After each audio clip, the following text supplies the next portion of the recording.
What's going on, Jerome's? It's a beautiful Monday. Pads are back on at TCO Performance Center Bar and Grill. It's hot as ass. Thank you. In the Southeast Metro. Egan, it's like the surface is on like 90 degrees with 90% humidity at least. But here's what it is. Brian Flores fed the local media jackals. Also, it's a great looking hat, right? I feel like Kevin O'Connell, KOC, Flores hat model right up there. He said some stuff and some things and some stuff about the defense. Let's dive on in. First off, he was asked about working with Kevin O'Connell, last 3 years, and basically it's like what we said, right? Kevin O'Connell and Flores. When Donishell obviously didn't work out, Kevin O'Connell was this new first 1 year head coach, and he could have been insecure about it, but he hired Flores, who has been a head coach and basically became head coach of the defense, and I think it's been a mutually beneficial relationship for both, right? He talked about how Flores watched Kevin O'Connell play early in his career when he was drafted by New England back in the day, and also Kevin O'Connell's superpower is his relationships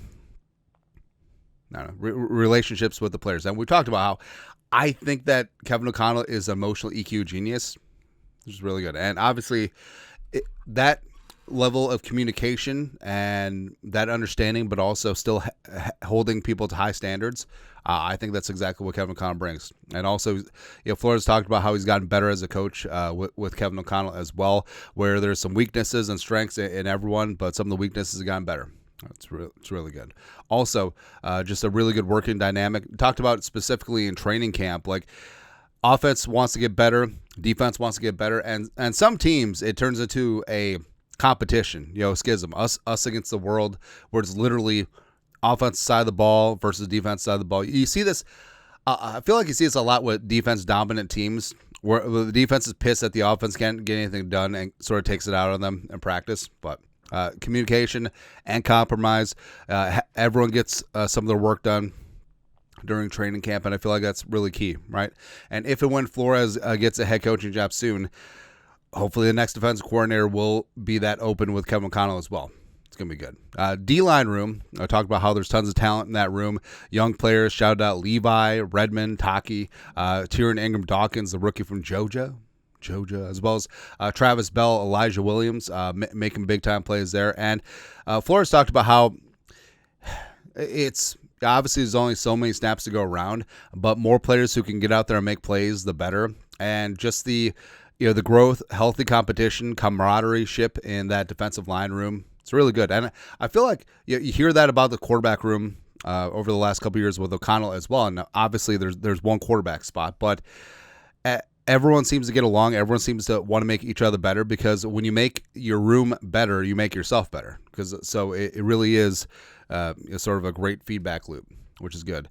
Asked specifically about Eric Wilson. I think Lindsey Young asked about Eric Wilson. It's great. Just the guy you want to be around, glue guy. So he's the new Hottie Ward. It's going to be good. Wilson running with the twos right now with Kobe King as well. So we need to update this depth chart. It'd be good. Also, Wilson, shared joy, shared love of the gym, love of the game. And it's something that Flores talked about last year, just joy, and you don't really associate football with joy, but specifically, this, at the end of the day, this is a job, this is a vocation. Maybe you don't need joy in your workplace, but I feel like things go a lot better when there's positivity, like when people feel good about being there, people actually want to be there. You actually like your coworkers, and the NFL is no different. It's really good. Also, when asked about more zone around the NFL, basically Flores said, well, there's really good receivers and quarterbacks and offensive coordinators out there, and it is a game of cat and mouse. Plus, trying to eliminate the big play. So playing zone, especially cover 2 zone, you got 2 deep safeties taking up half of the field. Like, try to keep everything in front of you. All that. Plus, it is hard to play man-to-man play after play. And that's something that's underrated too, is like, press man, savant, cornerback, which is great. They're generally younger. And, you look at Stephon Gilmore, who was one of the best man cornerbacks in the league. 2019 Defensive Player of the Year, respect. Last year, the Vikings played a ton of zone because it takes a lot of you just chasing around receivers, especially smaller, quick receivers, just play after play after play, right? And talked about how, in a not so subtle way, he talked about when it comes down to big plays, you have to be able to play man.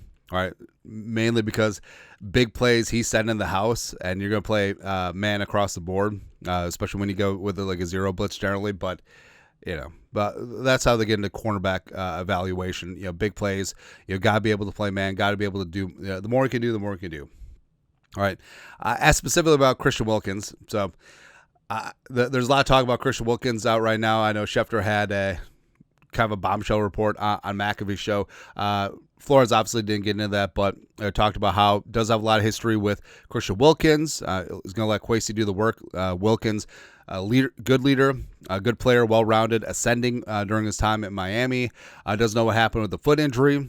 I mean, that's sort of forgotten about this. Like, oh, Wilkins, like, is the foot injury going to keep him off the field? I don't know. But also, he talked about don't mind adding more in terms of playmakers along the D line. So I'm sure that's going to be the quote. Christian Flores on Christian Wilkins. Don't mind adding more. It's like Flores talk about how he can never have enough good cornerbacks, which is a fair point, right? Also, talk about J.J. McCarthy, and this went back to the interplay, the give and take between Flores and Kevin O'Connell. It's like, there's some 7-on-7s where you really want to test the quarterback. There's some 7-on-7s where the defensive backs are working on coverage and communication, and it's sort of give and take, right? And McCarthy talked about how him and the defense, they give McCarthy a lot because he can handle a lot. Give him a ton of looks.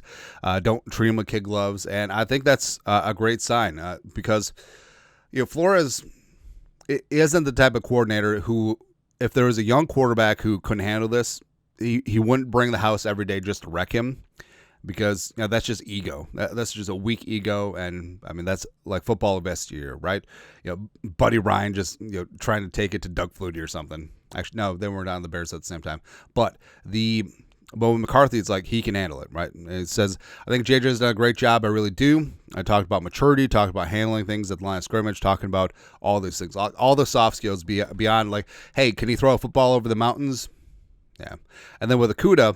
So Okuda's been running with the ones, our guy Mekhi Blackman with the twos. Now, it is early in training camp. Obviously, the pads are just coming out, but I'm pretty high on Jeff Okudah. Like, I really hope that this is it, Highly drafted player, number 3 overall by the Lions back in the day.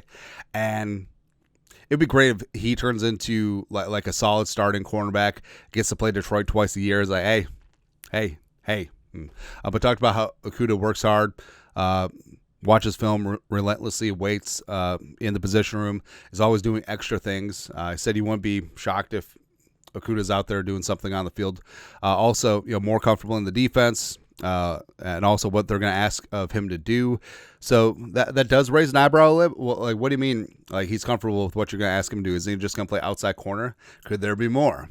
Could there be a corner safety hybrid type role for Jeff Okudah? And we talked about like Okudah, given his size, given his skill facing the quarterback, I think that he would have the skill set to be a great safety, especially in this Flores defense. But we're gonna play 9 safeties, but I don't know. It's gonna be good. Also talked about the edge rushers in the defense is more than just line up off the tackle and then going. I mean, there's a lot of keys. There's a lot of communication. There's a lot of nuances there. And he was very bullish about he's got 3 starters on the outside linebacker. Also Murphy, Richter, Batty, etc. So it's good to go. But basically, Flo, this defense, man. I mean, this defense was second in DVOA last year. They're 5th in points. They're 1st in takeaways. They're great against the run. And they got better. On paper, on purpose, this defense got better, and we're going to whip somebody's ass. It's going to be great, man. But your thoughts are thoughts. Flores fed the media jackals on Monday.